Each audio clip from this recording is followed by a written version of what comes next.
Felipe el Apóstol, el pescador que domó al dragón de Hierápolis. En las brumas del amanecer sobre el mar de Galilea, cuando el sol apenas comenzaba a teñir de oro las aguas tranquilas, los pescadores de Betsaida ya llevaban horas tejiendo sus redes.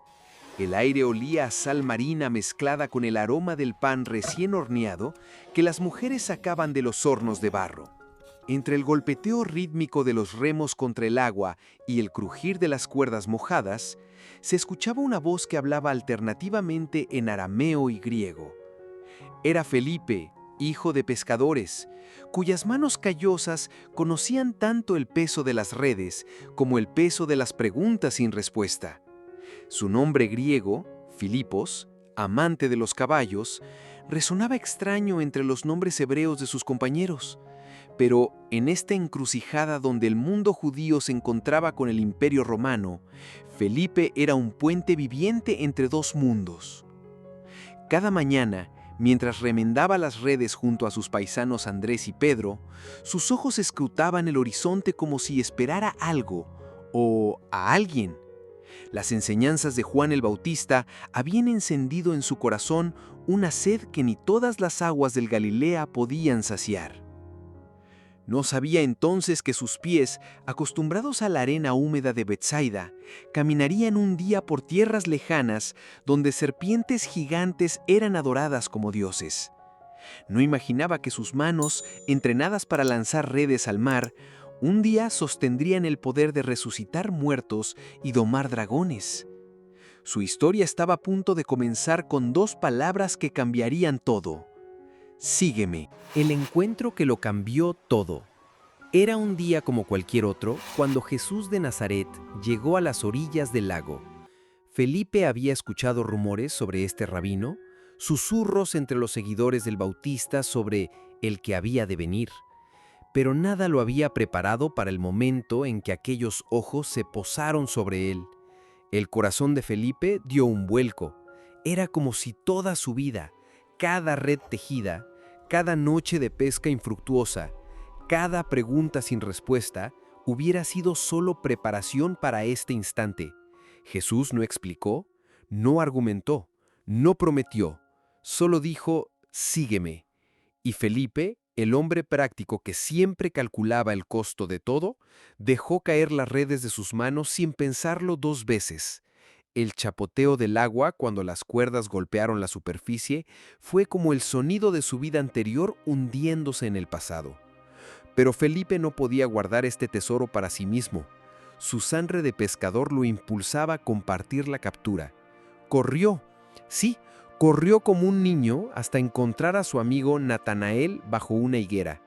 El sudor perlaba su frente cuando jadeó las palabras. Hemos encontrado a aquel de quien escribieron Moisés y los profetas. Natanael arqueó una ceja con ese escepticismo tan típico de los eruditos. ¿De Nazaret puede salir algo bueno? Felipe sonrió. No tenía argumentos teológicos, no tenía pruebas. Solo tenía una invitación, que se convertiría en su sello personal. 3 palabras que resonarían a través de los siglos. Ven y lo verás. Las preguntas del corazón inquieto. Los meses junto a Jesús transformaron a Felipe, pero no borraron su naturaleza práctica. Cuando 5,000 personas hambrientas rodearon al Maestro en la ladera de la montaña, el calor del mediodía era sofocante. El polvo se levantaba con cada movimiento de la multitud inquieta. Los niños lloraban de hambre. Jesús se volvió hacia Felipe con una pregunta que parecía una broma cruel. ¿De dónde compraremos pan para toda esta gente? La mente de Felipe se convirtió en un ábaco. Sus dedos se movieron involuntariamente, calculando: Maestro, ni con 200 denarios, el salario de más de medio año, alcanzaría para que cada uno probara un bocado. Sintió el peso de la imposibilidad aplastando sus hombros. ¿Por qué el maestro le preguntaba lo imposible? Pero entonces vio la sonrisa en los ojos de Jesús. Esa sonrisa que precedía siempre a lo extraordinario. Y cuando 5 panes y 2 peces se multiplicaron hasta saciar a miles, Felipe entendió. Jesús no preguntaba para obtener información, preguntaba para enseñar que lo imposible era solo el comienzo. La última cena. Y la pregunta definitiva. La noche de la última cena, el aire en el aposento alto era denso con presagios. Las palabras de Jesús sobre el Padre flotaban como incienso místico, hermosas pero intangibles. Felipe, que había pasado 3 años viendo milagros, sanidades, resurrecciones, todavía anhelaba algo más, algo definitivo. No pudo contenerse más. Su voz rompió el silencio sagrado con la audacia de un niño y la desesperación de un buscador. Señor, muéstranos al Padre, y nos basta. El silencio que siguió fue eterno. Luego, la voz de Jesús, mezcla de ternura y tristeza. ¿Tanto tiempo hace que estoy con vosotros y no me has conocido, Felipe? El que me ha visto a mí, ha visto al Padre. En ese momento, Felipe sintió que un velo se rasgaba en su entendimiento. Todas sus preguntas prácticas, todos sus cálculos terrenales, habían sido escalones hacia esta revelación cósmica. Dios no estaba lejos en los cielos. Había estado caminando junto a él, comiendo pescado asado en las playas de Galilea, durmiendo bajo las estrellas. El exilio y la misión imposible. Después de Pentecostés, cuando las lenguas de fuego transformaron a los cobardes en valientes, Felipe recibió su destino: Frigia, la tierra donde adoraban serpientes. El viaje fue largo y peligroso. Felipe ya no era joven. Las décadas de ministerio habían plateado su barba y marcado su rostro con las líneas de 1000 sonrisas y 1000 lágrimas. Pero no viajaba solo. A su lado caminaba Mariamne, su hermana, una mujer cuya fe era tan férrea como la suya, y Bartolomé, el antiguo Natanael, aquel escéptico que se había convertido en creyente, completaba el trío. Las lágrimas de despedida en el puerto se mezclaron con el agua salada del Mediterráneo, mientras el barco los llevaba hacia lo desconocido. Cada ola que golpeaba el casco parecía susurrar: ¿de Frigia puede salir algo bueno? Y Felipe, aferrado al mástil, respondía al viento: vengan y lo verán. Los milagros en tierras paganas. En la ciudad de Azoto, antes de llegar a Hierápolis, Felipe se hospedó en casa de un hombre rico llamado Nicoclides. La casa era hermosa por fuera, con columnas de mármol y fuentes cantarinas, pero dentro guardaba un dolor oculto. Caritina, la hija de Nicoclides, vivía recluida en la habitación más alejada de la casa. Una úlcera pútrida había devorado su ojo derecho, dejando una herida supurante que la había convertido en prisionera de su propia vergüenza. Durante meses no había salido de aquella habitación oscura. Los médicos habían intentado todo. Los sacerdotes paganos habían ofrecido sacrificios. Nada funcionaba. Cuando Felipe predicó en el patio de la casa, su voz atravesó las paredes hasta llegar a la joven. Algo en sus palabras, tal vez cuando habló de un Dios que no se avergonzaba de tocar leprosos, encendió una esperanza que creía muerta. Caritina envió a su sirvienta: dile al hombre santo que venga. Si su Dios es real, puede sanarme. Felipe entró en la habitación. El olor a enfermedad era abrumador, pero no retrocedió. Vio a la joven cubriendo su rostro con un velo, temblando. Con una ternura que le recordaba a cómo Jesús había tratado a los marginados, Felipe le dijo: hija, no te escondas. Pon tu mano sobre tu rostro y di conmigo: en el nombre de Jesucristo, quede curada la úlcera de mi ojo. Con mano temblorosa, Caritina obedeció. Al instante sintió que el dolor que la había atormentado por meses desaparecía.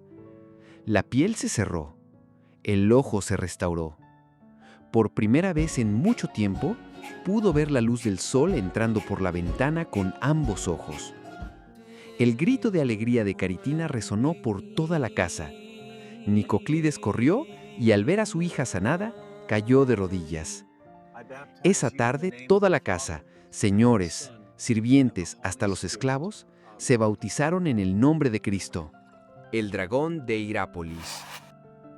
Desde Azoto, Felipe continuó hacia Hierápolis. la ciudad de las aguas termales sagradas.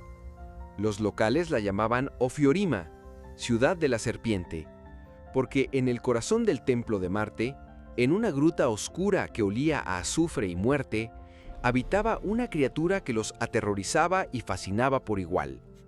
Un dragón del tamaño de 3 bueyes, con escamas que brillaban como el bronce pulido, y un aliento que podía matar a un hombre en segundos. Los sacerdotes paganos arrastraron a Felipe hasta el templo.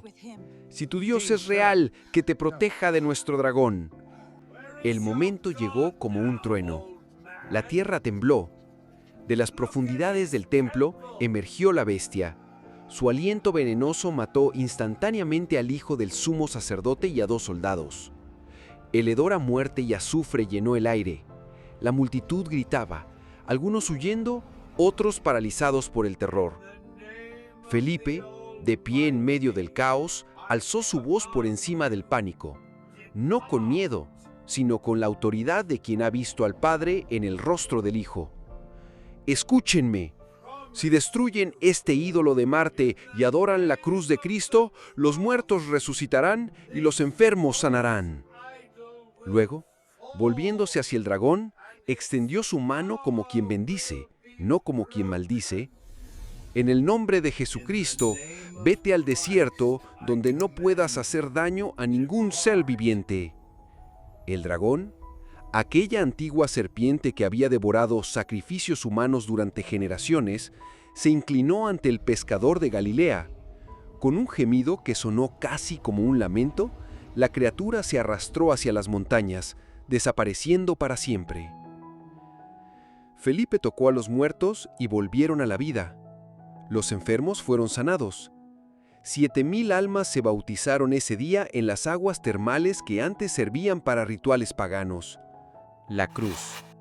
Pero el procónsul romano no podía tolerar tal humillación. Ordenó que Felipe y Bartolomé fueran torturados y crucificados. Le perforaron los tobillos con ganchos de hierro y lo colgaron cabeza abajo de un árbol frente al templo destruido. El dolor era insoportable. La sangre se agolpaba en su cabeza. La multitud pagana se burlaba. Y entonces, algo se rompió dentro de Felipe. Toda una vida de paciencia se desvaneció. Con una voz que no parecía la suya, pronunció una maldición en hebreo antiguo. La tierra se abrió. Un abismo de fuego emergió, tragándose al procónsul, el templo y 7,000 de los que se burlaban. Los gritos de terror llenaron el aire. Pero entonces apareció Cristo, no en gloria para felicitar a su mártir, sino con rostro de tristeza. «Felipe, Felipe, ¿has olvidado mi enseñanza? No se devuelve mal por mal». Y ante los ojos asombrados de todos, Cristo sacó del abismo a cada alma, devolviéndoles la vida. Solo el procónsul y la serpiente del templo permanecieron en las profundidades. Felipe, colgado aún de su cruz, lloró, no de dolor físico, sino de comprensión. Su última y más importante lección había llegado en el umbral de la muerte. El poder de Dios no se manifiesta en la venganza, sino en la misericordia. La memoria eterna. Desde su cruz invertida, con una voz que ya pertenecía más al cielo que a la tierra, Felipe dio sus últimas instrucciones. Ordenó construir una iglesia donde había estado el templo pagano. Nombró a Eustaquis como obispo. Sus últimas palabras fueron una oración serena. «Señor Jesús, recíbeme en tu paz.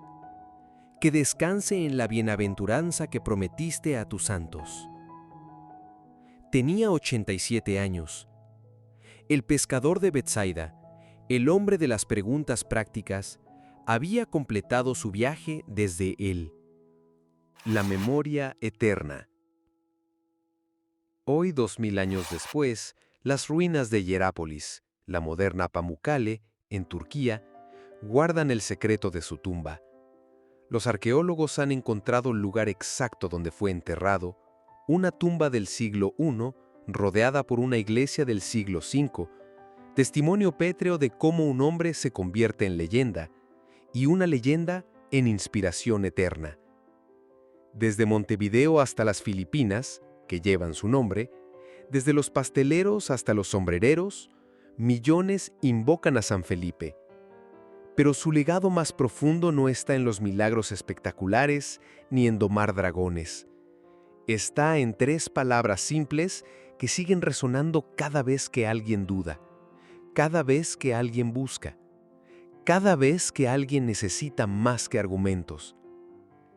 Ven y lo verás. Porque Felipe de Betsaida nos enseña que la santidad no está en tener todas las respuestas, sino en hacer las preguntas correctas. Que la fe no es la ausencia de dudas, sino el coraje de caminar a pesar de ellas.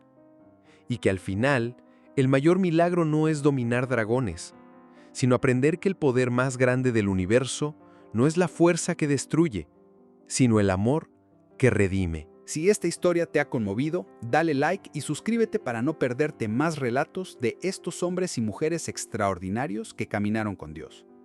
Activa la campanita para recibir notificaciones. Y recuerda, como Felipe, todos tenemos preguntas. No tengas miedo de hacerlas, no tengas miedo de buscar. Y cuando encuentres algo verdadero, no lo guardes para ti, extiende la invitación. Ven y lo verás. Que la vida de San Felipe te inspire a ser un puente entre mundos, a hacer las preguntas difíciles y a descubrir que a veces las respuestas más profundas no vienen en palabras, sino en encuentros que transforman el alma. Hasta el próximo video. Que Dios te bendiga.